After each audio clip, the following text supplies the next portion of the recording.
My sister texted me, "Let mom and dad move in with you. They sold their house to settle my debt." Then she claimed it was just family helps family. So I replied, "Funny, that always means me helping you." The text came through at 8:47 p.m. on Friday. I was finishing dinner, my phone face down on the kitchen counter because I'd been trying to have one meal without checking messages every 5 minutes. When I finally looked, there was 3 texts from my mother. "Your father and I need to talk to you about something important. We had to make a difficult decision. I sold the house to pay off Madison's debts. We're moving in with you tomorrow. We'll be there by noon." I read the messages 3 times, my brain refusing to process the words in any order that made sense. They'd sold their house to pay my sister's debts, and they were moving into my house tomorrow without asking. Not, "Can we stay with you for a while?" Not, "Would you be willing to help us during this difficult time?" Just a flat statement of fact, delivered via text message with less notice than you'd give someone about a lunch date. I looked around my small 2-bedroom house, the one I'd bought 18 months ago after years of saving, budgeting, and sacrifice. The first place that had ever been truly mine. The sanctuary I created specifically to have space away from my chaotic family and their constant demands. They expected to move in tomorrow. My fingers moved before my brain fully caught up, typing out a response that felt like it was coming from someone else. I just sold mine, too. I hit send, then immediately opened my laptop and started searching for flights. Found a red-eye to Portland, Oregon, leaving at 11:30 p.m. Booked it. One-way ticket, no return date. Then I started packing. The logical part of my brain was screaming that this was insane, that I couldn't just abandon my house and my job and my entire life because of a text message. But a deeper, more primal part of me knew this was the only way. If my parents showed up tomorrow and found me here, I'd never get free. They'd guilt me into letting them stay temporarily, which would become permanent. Madison would follow shortly after, along with her creditors and her chaos. My house would become their house, and I'd be trapped in the same family dysfunction I'd spent my adult life trying to escape. So I packed 2 suitcases of clothes, my laptop, and important documents, the photo albums that actually mattered to me. Everything else could stay or be dealt with later. I'd figure it out once I had distance and clarity. My phone rang at 9:02 p.m. Madison. I let it go to voicemail, but she called back immediately. Then again, on the 4th call, I answered. "What the hell do you mean you sold your house?" Madison's voice was so loud I had to pull the phone away from my ear. "Exactly what I said. I sold it." "You're lying. You can't sell a house that fast. You're just being dramatic because you're mad about mom and dad moving in with you."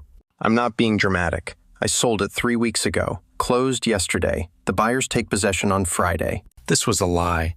I hadn't sold the house, but Madison didn't need to know that.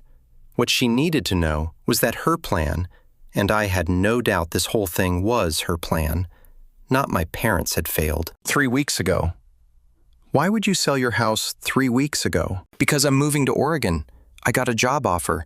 Better pay, better opportunities. I've been planning this for months. Another lie, but it was rolling off my tongue easily now.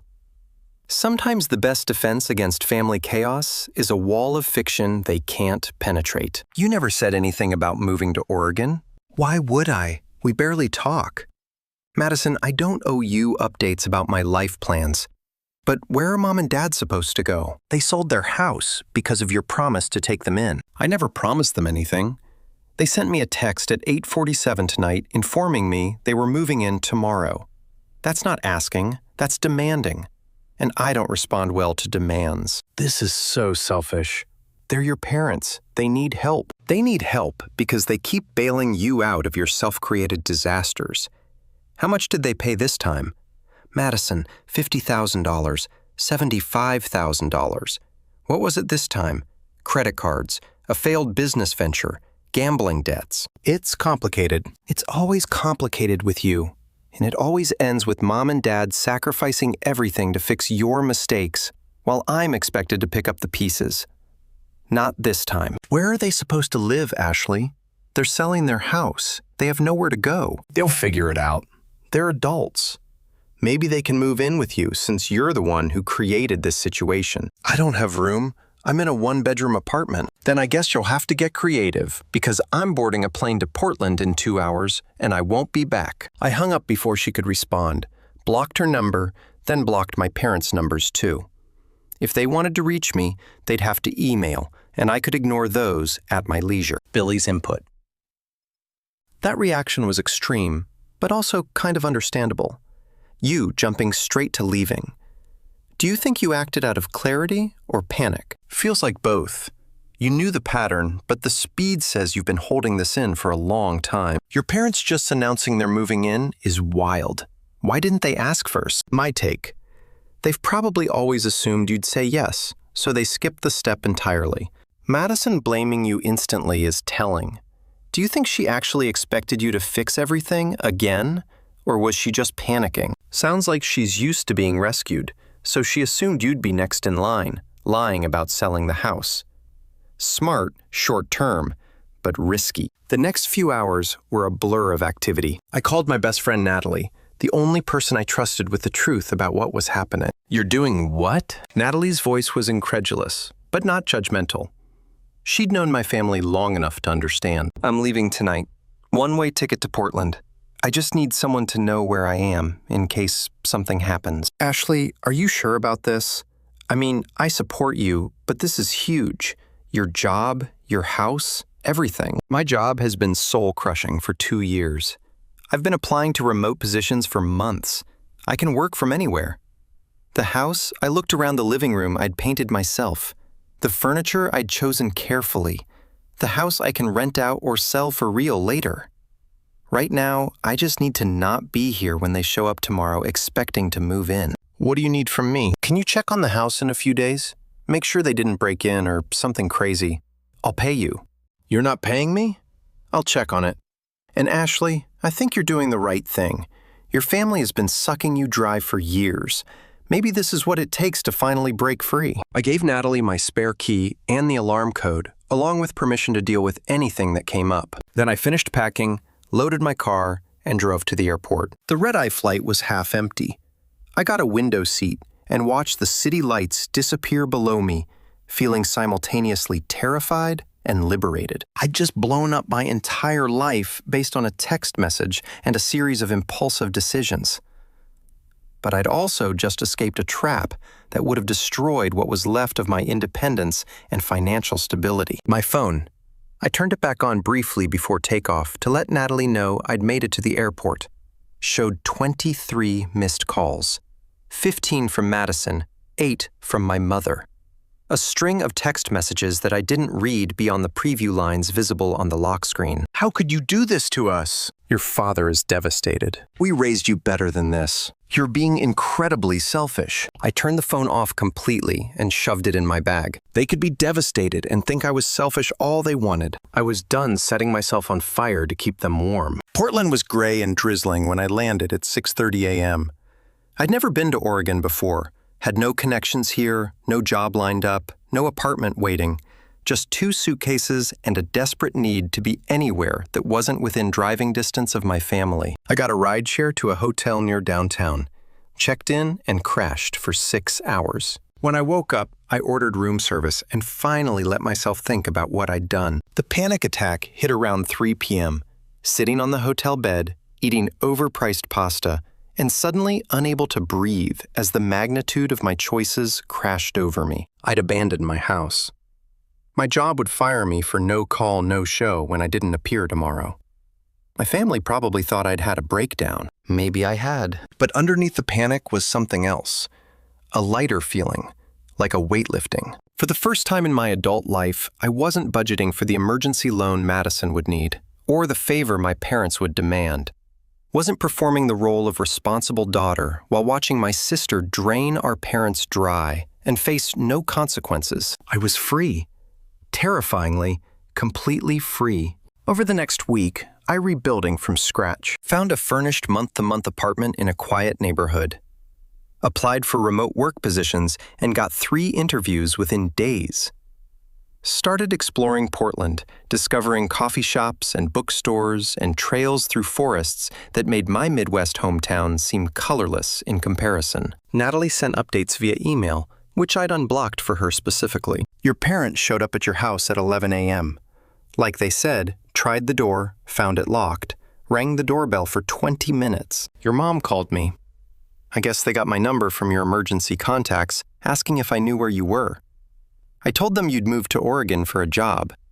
Your dad called me a liar. They left around 1 p.m. Madison came by your house today, tried to get me to give her the key so she could check on things. I told her no. She threatened to call the police and report a break-in or something. I told her to go ahead, that I had written permission from the homeowner. She left in a huff. Your mom called me again. She was crying, saying they don't know what to do, that the closing on their house is in 2 weeks and they have nowhere to go. She asked if you'd left any information about where in Oregon you are. I said no. She asked if I had a way to contact you. I said no. I'm a terrible liar, Ashley, so she probably knows I'm lying. But I didn't break. I sent Natalie a generous Venmo payment with a note for dealing with my chaos. You're the best friend could ask for. She sent it back with a message. I don't want your money. I want you to be happy and free. Stay in Oregon. Build a new life. Don't come back. 2 weeks after I'd left, I got my first remote job offer. Technical writing position, fully remote, better pay than my previous job. I accepted immediately. Billy's input. This feels like a breaking point that had been building for years. You leaving overnight? Do you think this was the only way to finally break the cycle? Or just the fastest way? Honestly, it feels extreme, but also like you knew a simple no wouldn't stick. Your parents showing up anyway proves something. Why didn't they question it or confirm? First, to me, that says they were used to overriding your boundaries completely. Madison's reaction is predictable. Do you think she ever saw you as a person or just as backup support? Feels like you were part of her safety net, not her family. The lie about selling the house worked, short term. But my parents eventually figured out how to email me. The messages started arriving about 3 weeks after I'd left. From Mom. Ashley, please tell us where you are. We're staying with your Aunt Linda temporarily, but it's not a permanent solution. We need to know you're safe. We need to understand why you abandoned us like this. I didn't respond. From Dad. Your mother is beside herself with worry. Whatever you're angry about, we can work through it. But disappearing without a word is cruel and immature. You owe us at least an explanation. I didn't respond. From Madison. I know you think you're punishing Mom and Dad, but you're really just proving what a selfish person you've always been. They gave up everything for you, and this is how you repay them? By running away when they need you. You're pathetic. That one I responded to.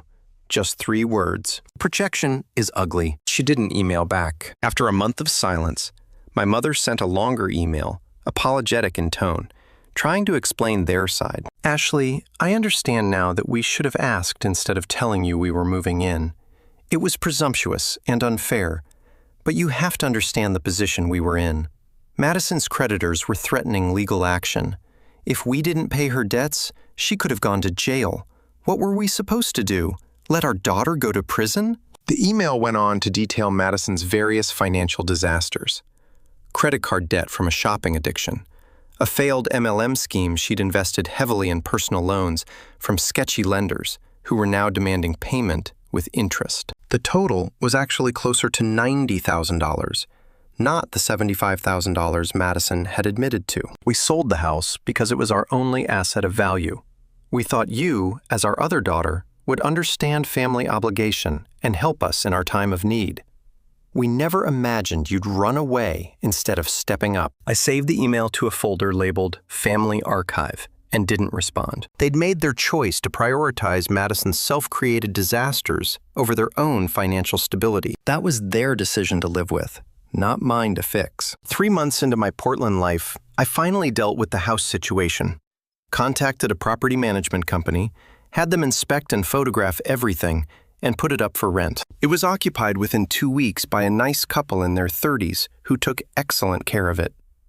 The rental income covered my mortgage and provided a small cushion. I could have sold it and cut ties completely, but keeping it felt like maintaining a tiny lifeline to my old life, just in case this new one didn't work out. But the new life was working out better than I'd imagined. I'd made friends through a hiking group, started dating someone I'd met at a coffee shop, and was genuinely happy in ways I hadn't been in years. Portland suited me.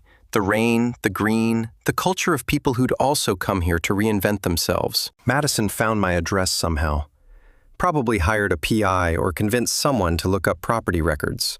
A letter arrived 6 months after I'd left, forwarded from my rental house by the property management company. The letter was 8 pages long, handwritten, furious. Madison laid out all my sins, abandoning the family, forcing our parents into poverty, ruining her chances at rebuilding her life, being selfish and cold and uncaring. She blamed me for Mom's depression, Dad's health problems, and her own continued financial struggles. You could have helped, she wrote. You could have taken them in for just a few months while they got back on their feet, but instead, you ran away like a coward. You've always thought you were better than me, better than them, and now you've proven it. You care more about your precious independence than about family.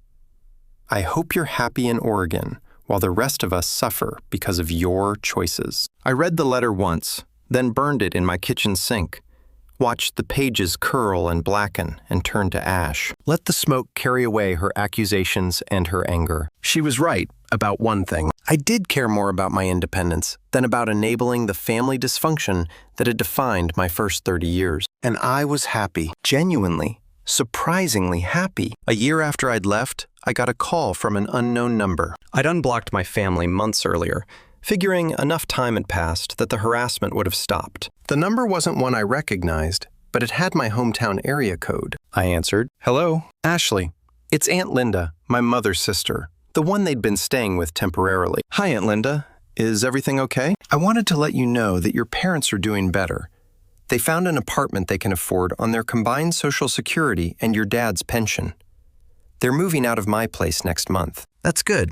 I'm glad they landed on their feet. Are you? Linda's tone was sharp. Because you left them homeless and didn't seem to care. They left themselves homeless when they sold their house to pay Madison's debts. I didn't make that choice.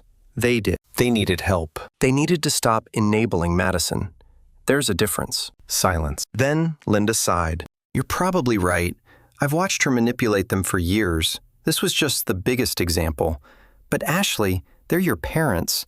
Don't you think you owe them something? I owe them the childhood they gave me, which was good, mostly.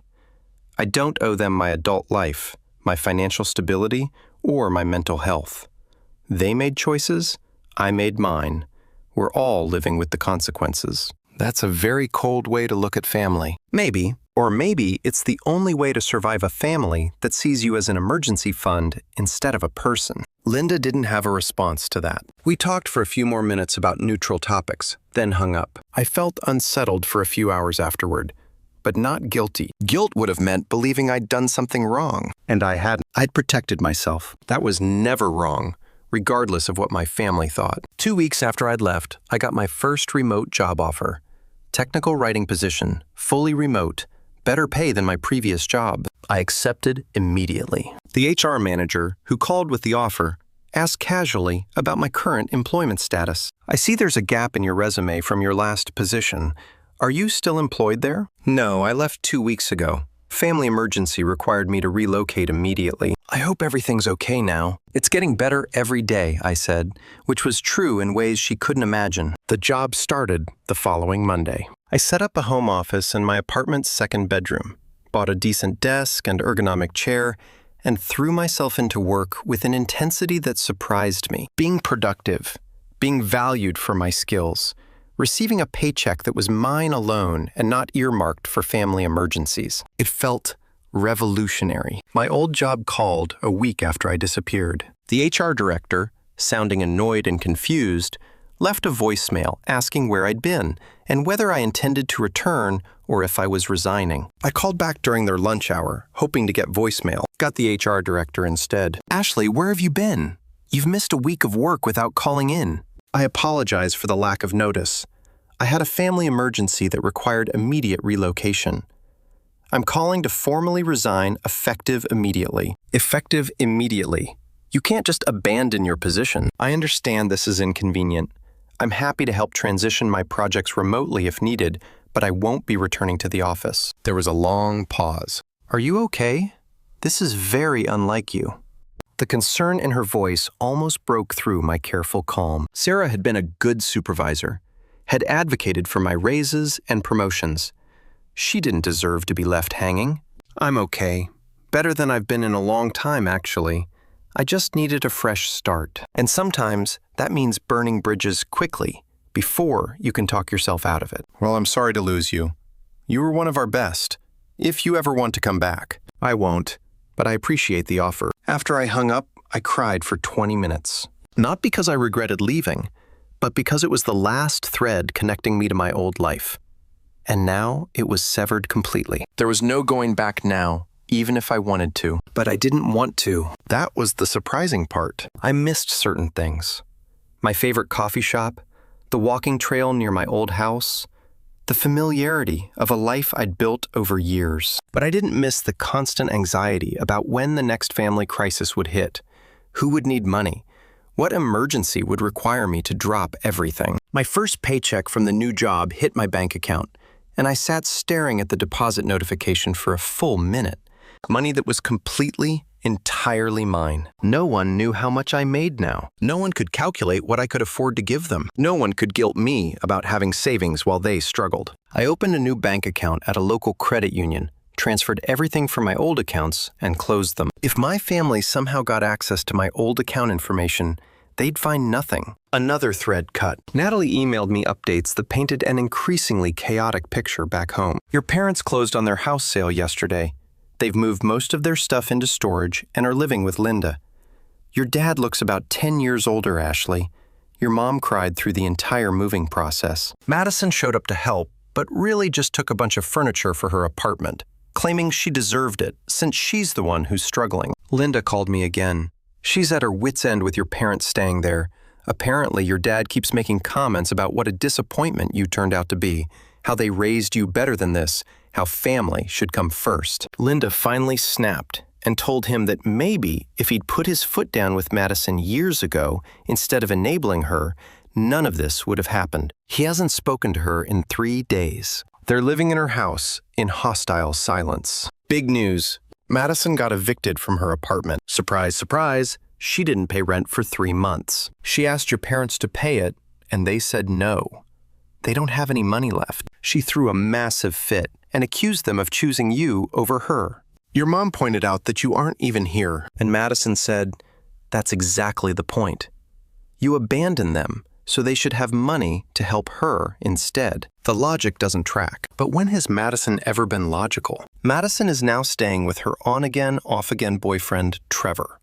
You remember him, the guy who's been mooching off her for years? Apparently, he told her she could stay only if she paid half the rent. She doesn't have half the rent, so she's doing some kind of under-the-table work and coming up short every month. The irony of her being in the same position she put your parents in seems completely lost on her. I read these updates with a strange detachment. These were characters in a story I used to be part of, not people whose problems required my intervention. It was like watching a TV show I'd once been invested in, but had now moved past. My Portland life continued to develop. I joined a book club at a local independent bookstore and met people who knew nothing about my family history. When they asked about my background, I gave them the edited version. Grew up in the Midwest, worked in corporate for a while, decided I needed a change, and moved out here for a fresh start. No one pressed for details. Portland was full of people who'd come here for fresh starts. My story wasn't unusual. I met Devin at a hiking group meetup 3 months after arriving. He was a software engineer who'd moved to Portland from California 2 years earlier,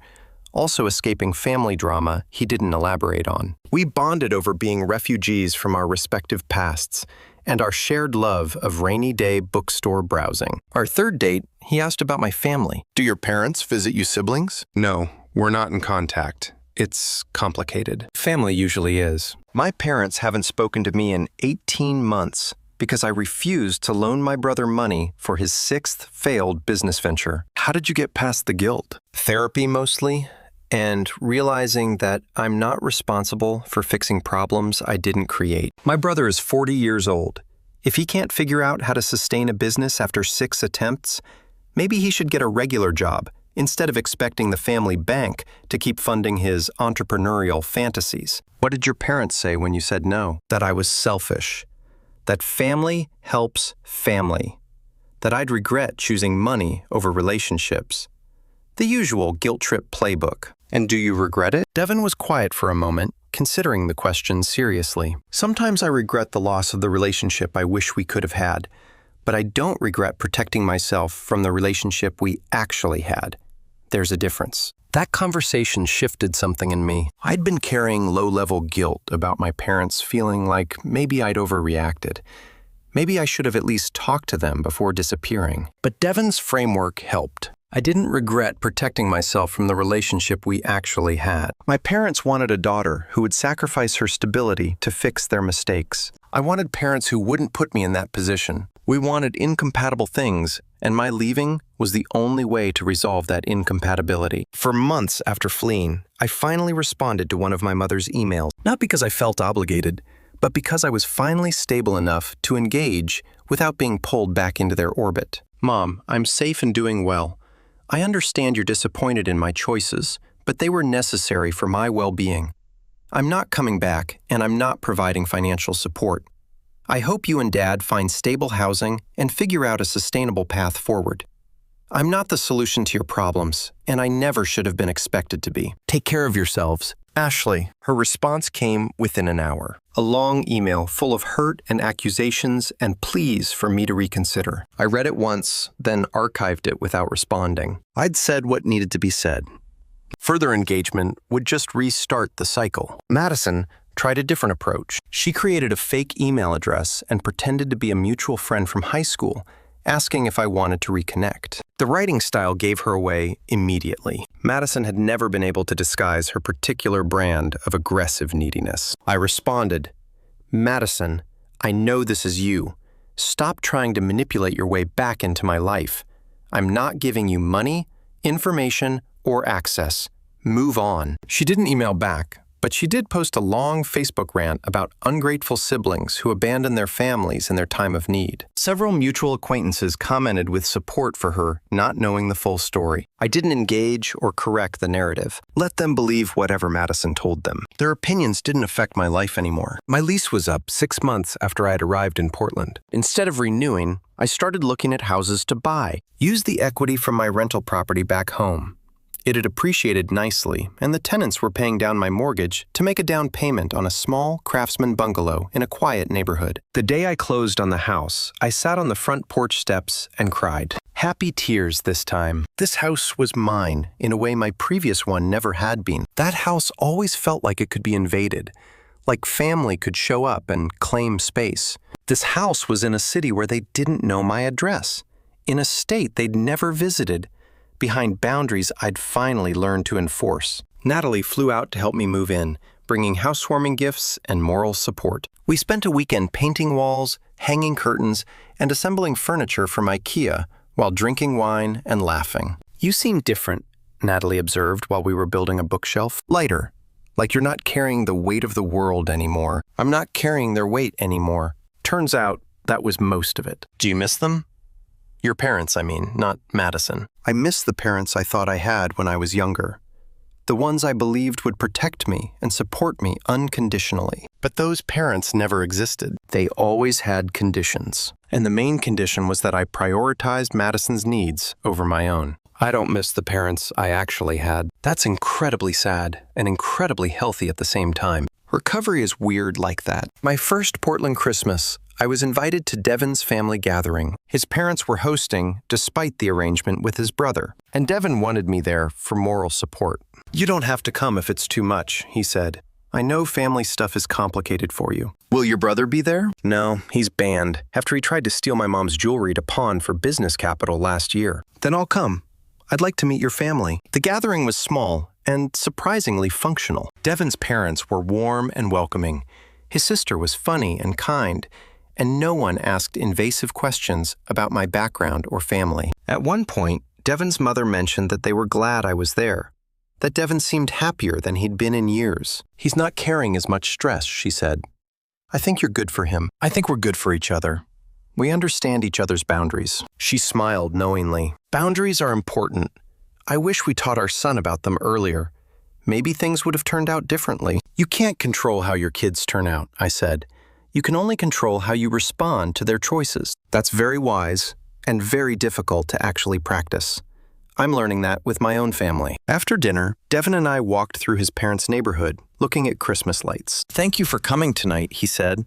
"I know it was probably weird being around a family gathering after everything with yours." "It was actually nice. Your family seems to actually like each other most of the time. We have our dysfunction, just different flavor than yours." Everyone's family is dysfunctional in their own way. The question is whether it's manageable dysfunction or the kind that consumes you. And yours was the consuming kind. Yeah, but I got out before it consumed me completely. We walked in comfortable silence for a while. Then Devin said, "I'm glad you ended up in Portland. Glad you got on that plane and started over." Me too. Best impulsive decision I've ever made. Billy's input. That last part really shows the difference between escaping and actually building something new. You didn't just run, you rebuilt. Your parents expecting to move in without asking. Did they ever actually see you as independent or just backup support? Feels like they never updated how they viewed you as an adult. Your choice to leave instantly, was it courage or avoidance? Honestly, I think it was both. But in your case, avoidance might have been the only way to enforce a boundary. Madison blaming you for everything. Do you think she genuinely believes it or just needs a scapegoat? My take. She knows on some level that blaming you is easier than accountability. 2 years after the text message that changed everything, I was living a life I'd never imagined possible. The remote job had led to a promotion. I'd bought a small house in Portland. Actually, bought it with a mortgage in my name only, in a city where my family couldn't casually drop by. I was in a serious relationship with someone who respected my boundaries and didn't think family obligation meant accepting abuse. Madison still sent occasional emails trying to restart contact, usually around holidays or when she needed money. I never responded. My parents sent birthday cards to my rental house. They still didn't know my Portland address, with generic messages and no mention of the rift. I didn't respond to those either. Natalie came to visit me flying out for a long weekend to see my new life. We hiked through the Columbia River Gorge, drank too much wine at a vineyard, and stayed up late talking about everything that had happened. "Do you ever regret it?" she asked. "Just leaving everything behind like that?" Sometimes I regret how I did it. The lying about selling the house, the dramatic midnight flight, but leaving itself? Never. That text message was the wake-up call I needed. If I'd stayed, if I'd let them move in, I'd still be there, still drowning in their problems, still believing that being a good daughter meant sacrificing myself for people who would never do the same for me. What do you think would have happened if you'd stayed? I thought about it. They would have moved in temporarily. Madison would have followed within a month because she'd have gotten evicted or needed a place to stay for just a few weeks. I would have been supporting all three of them while they made no effort to change anything. My savings would have evaporated. My mental health would have tanked. Eventually, I would have lost the house anyway, because I couldn't afford to support 4 adults on one salary. So you saved yourself. I saved myself, and they're all fine. Mom and Dad have an apartment. Madison is still Madison, still creating chaos and finding people to bail her out. The world didn't end because I refused to be the family sacrifice. Natalie raised her wine glass to saving yourself, to one-way flights and new beginnings. I clinked my glass against hers, to freedom. My parents texted me at 8:47 p.m. on a Tuesday that they'd sold their house for my sister's debts and were moving in with me tomorrow. I replied that I'd sold mine too and booked a one-way flight to the coast. 15 minutes later, my sister called, screaming, and I told her the truth she didn't want to hear. Their crisis wasn't my emergency. Their choices weren't my responsibility. Their guilt wasn't my burden. Then I hung up, got on that plane, and built a life where I got to be a person instead of a solution to other people's problems. 2 years later, I don't regret a single moment of it. Not the impulsive flight, not the burned bridges, not the family members who think I'm cold and selfish because I'm happy. Actually, genuinely happy. And that's worth more than any family obligation could ever be. They wanted me to save them from consequences they'd created. Instead, I saved myself from the wreckage of their choices. Best decision I ever made.